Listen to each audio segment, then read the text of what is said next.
Bonjour à tous et bienvenue pour une nouvelle vidéo. Ce week-end, nous allons parler des escape games, les jeux tant à la mode ces temps-ci.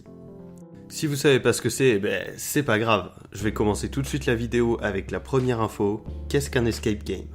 Le nom parle de lui-même, mais en anglais. Ça veut dire jeu où il faut s'échapper. Dans le cadre de ce jeu, on va donc se retrouver dans un lieu composé d'une ou plusieurs pièces duquel il va falloir sortir. Cet endroit va vous plonger dans un univers assez spécial et souvent très réaliste. Que ce soit le vestiaire d'une équipe de sport, une jungle ou même une prison, l'endroit sera aménagé pour que vous soyez immergé dans cet univers. Vous allez devoir fouiller la pièce, tous les objets, tous les recoins et les placards pour réussir à en sortir en moins d'une heure. Mais pour ça, votre groupe composé de 2 à 6 personnes sera amené à résoudre des énigmes et à travailler en groupe pour pouvoir réussir. C'est pour ça que l'escape game est une aussi bonne activité pour passer du temps entre amis que pour créer une réelle cohésion dans un groupe. Vous vous demandez peut-être ce qui arrive si on ne réussit pas à résoudre les énigmes par exemple. Dans ce cas, vous avez juste à utiliser un talkie-walkie et demander de l'aide au personnel de l'escape game. Il vous aidera à avancer sans tout de même vous gâcher l'expérience du jeu. Pour cette deuxième info, nous allons un petit peu plus rentrer dans les détails de ce que vous aurez à faire à l'intérieur de la salle. Je vous l'ai dit, l'objectif est de sortir. Mais qu'est-ce qui vous empêche de simplement ouvrir la porte ? En fin de compte, pas mal de choses. Et ce qu'on retrouve le plus souvent dans les escape games, c'est des cadenas.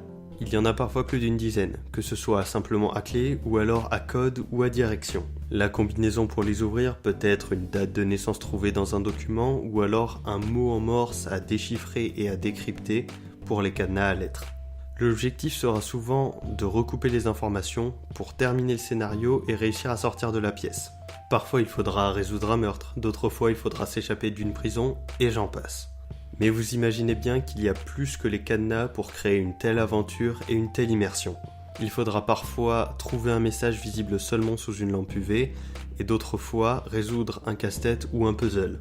Il y a même des mécanismes bien plus sophistiqués comme des lasers pour détecter les mouvements ou des électroaimants pour bloquer des portes. Et tout ça force les joueurs à chercher minutieusement dans la pièce, car à chaque fois, l'énigme va être différente.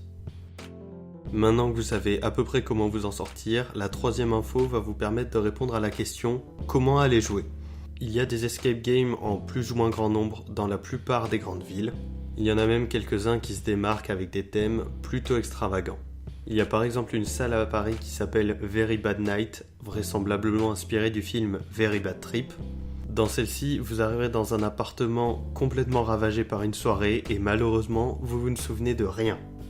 Il faudra donc retrouver dans cet environnement ce qui s'est réellement passé pour comprendre comment vous en êtes arrivé là. D'autres escape games font aussi parler d'eux, mais pour des raisons un peu moins joyeuses. Comme par exemple une salle en République tchèque dont le thème était Auschwitz. Elle a créé une grosse polémique et a été fortement critiquée pour son mauvais goût. Logique. Mais au-delà du thème de la salle dans laquelle vous irez, le plus important est de bien choisir avec qui y aller. Si vous êtes trop nombreux, vous n'arriverez pas à avancer. Et si vous n'êtes pas assez, vous n'allez pas vraiment vous amuser. C'est pour ça que je vous conseille d'y aller par groupe de 3 ou 4, c'est le bon compromis à mon avis. Et pour finir, il reste tout de même une grande question, le prix. Les escape games coûtent en général autour de 20 € par personne pour une heure. C'est un prix assez élevé, mais quand vous en sortirez, vous verrez que ça vaut le coup. Merci à tous d'avoir regardé la vidéo. Si vous avez aimé, n'hésitez pas à liker et à vous abonner pour plus de contenu. Je vous mets dans la description les liens vers les sites des escape games dont j'ai parlé et même ceux de quelques enseignes que j'ai déjà testés. Encore une fois, merci de me suivre. C'était le Biblionaute et à bientôt pour une nouvelle vidéo.